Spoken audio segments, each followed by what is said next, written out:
we've seen a huge competition within the marketplace from a tourism arrival perspective. South African tourism has seen a hike and an increase in tourism spend.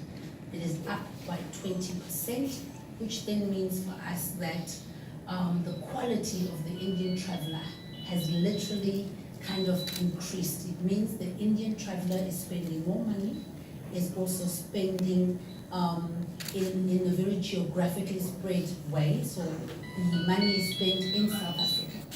Also, from an arrivals perspective, November saw an surge of 25%, 9,700. That was a plus minus 20% increase in arrivals. And we are hopeful. We are very hopeful. What do we want to achieve with South African tourism? We definitely want to hit the century. Century, obviously, you all know, is cricket. We want to surpass the 100,000 mark. Is it possible? Absolutely. How is it possible? Continuous engagement with the media, strategic engagement with travel trade, and obviously this leads us then to the next topic.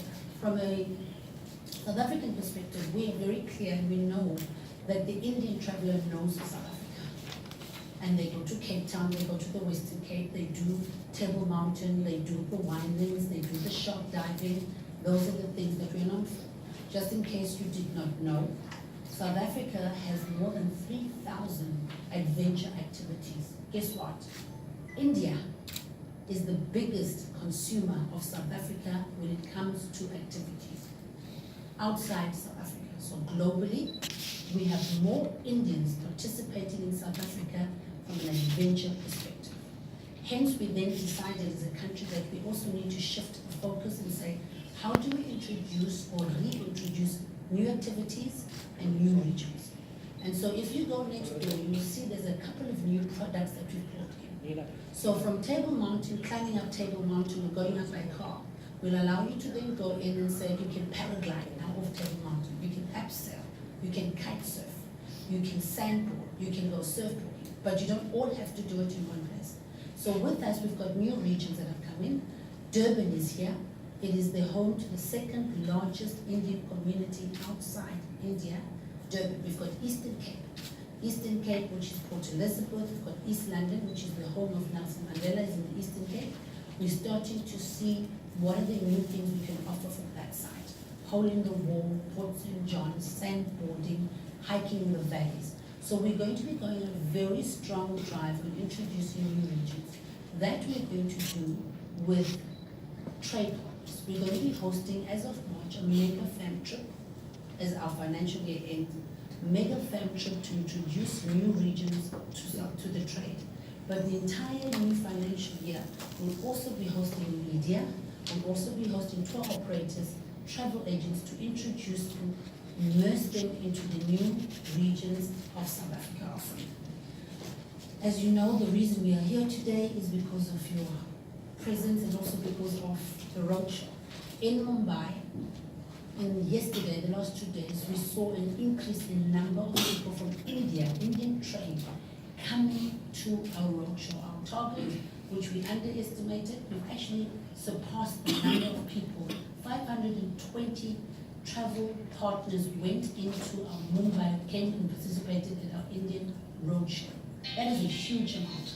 And that has been astronomical in terms of numbers. We were hoping we'll get about 1,000, but I can foresee that with the entire roadshow, we will probably set at about 1,300 engagements with travel, trade and travel partners with visa simplification.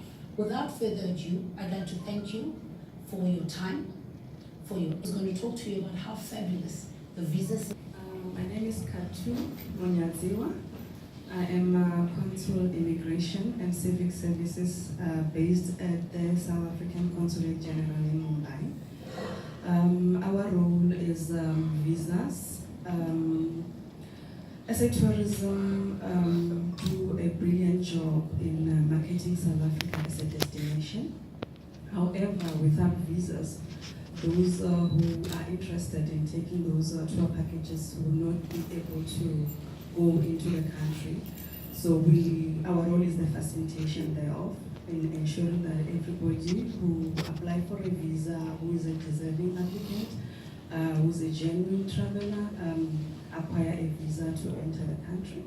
Our visa turnaround time is 7 working days. Visa applications are done through VFS. The processing thereof or the finalization rests with us. And things are going smoothly.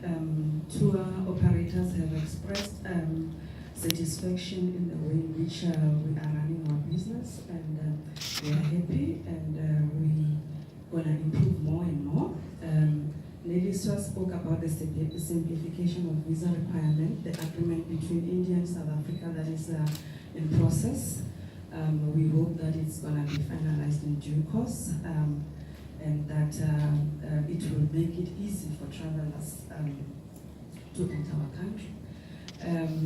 Also, there's an issue that Nelisa did not touch on, that is the accreditation of tour operators, which will ensure that we accredit tour operators, and the applications that they submit get prioritized on. I think that is it from our side. Yes. Our competitors take 30 days to process a visa. A colleague of mine is flying overseas on my left, my communications boss, and I call him my boss, Mitali. I said to her, so how long does your visa take to country X, Y, and Z? She says 30 days. Relationship building. So we are amplifying and we're consolidating this relationship because we are inseparable. I cannot promote a country if I don't have the consular services. But the positive story is 7 days it takes for us to turn around a visa. Ladies and gentlemen, I thank you. And I'm hoping that if you've got any questions or anything that